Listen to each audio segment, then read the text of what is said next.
Good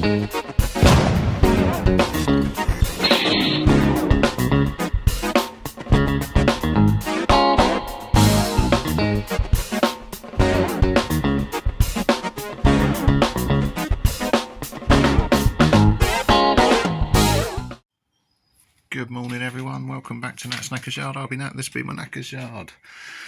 I'm glad you all enjoyed my Del Boy-esque intro yesterday of opening the garage. I won't be doing it again, it was just a fuck around. But we're out, aren't we, lady? Hey? She's keeping an eye out for dog walkers. It'll be a bit of a short one today because I've got house guests. Extra car outside the house. I might just try and tidy these up, I think.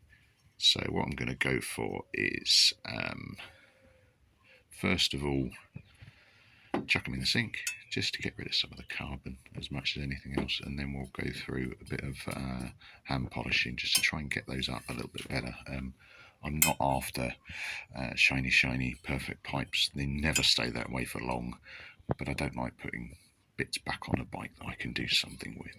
So first things first, let's get those washed off just to get rid of the loose carbon, so if for no other reason it doesn't clog up wet and dry paper while I'm trying to tidy them up more.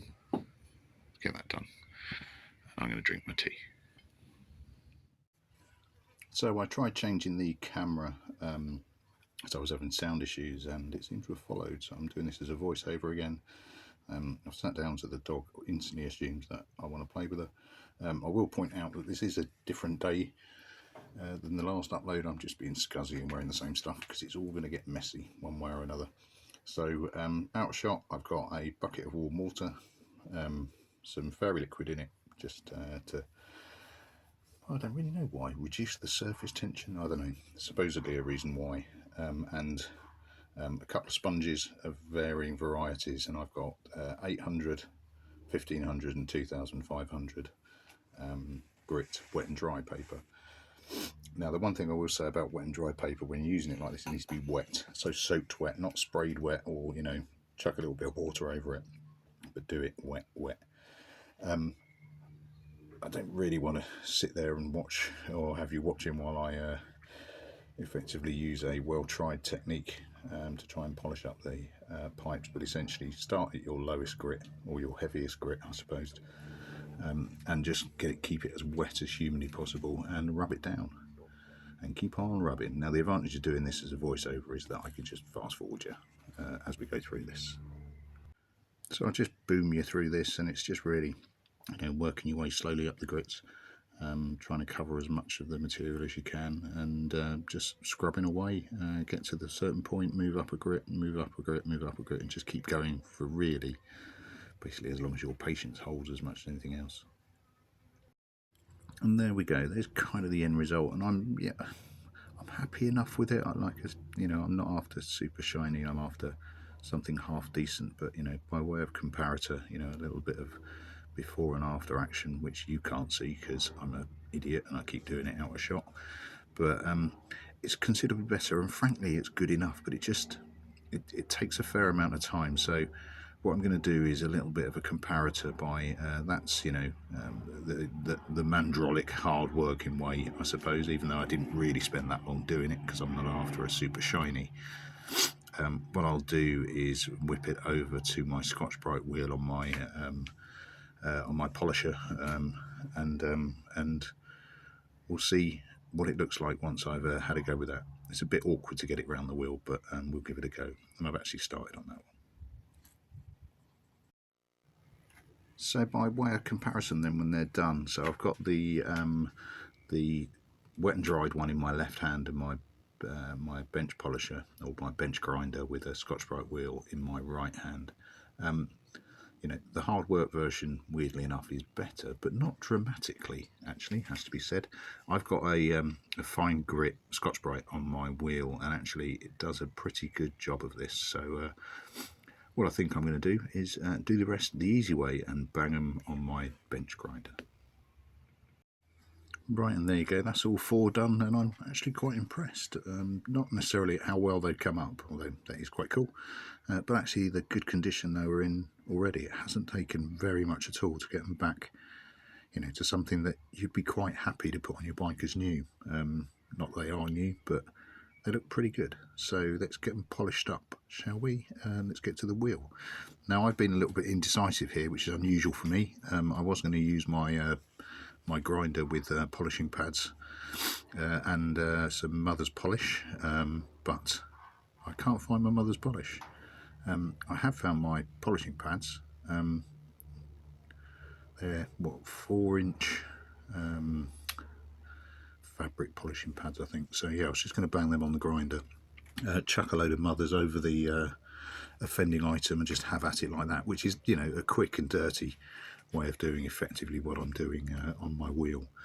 But what I'll do is bang it through. I'll fast forward through the lot, it's not that interesting. I'm using a bit of green this time, which I think is finishing paste, but I'm not sure. Can't quite remember, but it seems to make a good enough deal. So I'll just bang it through the wheel and show you what it looks like at the end.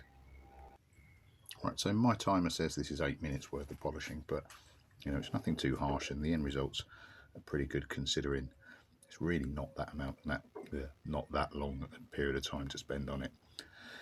So I don't often have specialist tools. This is probably about as specialist as I get, is my bench grinder set up for polishing.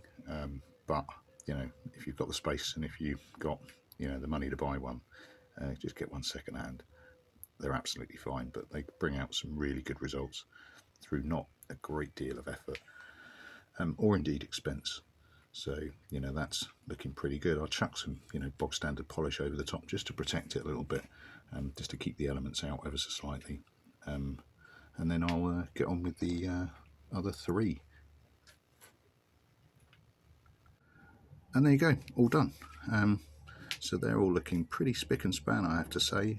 Again, not perfect, not mirrors, but you know, as far as I'm concerned, they're downpipes. They're gonna go crappy pretty much the first time that you push heat through them, let alone the first time you take them through the air and they pick up every bit of bug and dirt and everything else. But they're looking pretty good. Now the bit that I'm calling the collector, I know it's not a collector, but I'm not going to bother polishing that off, well, at all really. It's as clean as I really want to get it, because fundamentally it's at the base of the bike. The first time you ride it, it gets super mucky anyway. The other bit, while I sort my my stand out, the other bit that I remembered as I was looking at him was it's got 2 bolts sat on the side, which I'd forgotten about to start with, and I couldn't find the plates that I had before, so I dug them out. They were a bit crappy, a bit beaten up, to be brutally honest. So I've given them a little bit of love, a decent rub down, and a load of paint over the top. Now it's VHT paint. It's the black that I used on the engine that I'm not a big fan of. I'm not sure if I'll keep, but what it does serve to do is it covers up the collector from the side, which is a good thing. It's also quite boxy, which, you know, suits the shape of the tank that I've now got on the bike, is nice and boxy. It also gives me an option for the silencers. Now I am going to go for the you know, the cheaper eBay special ones, which I can either get in black or in well, metal.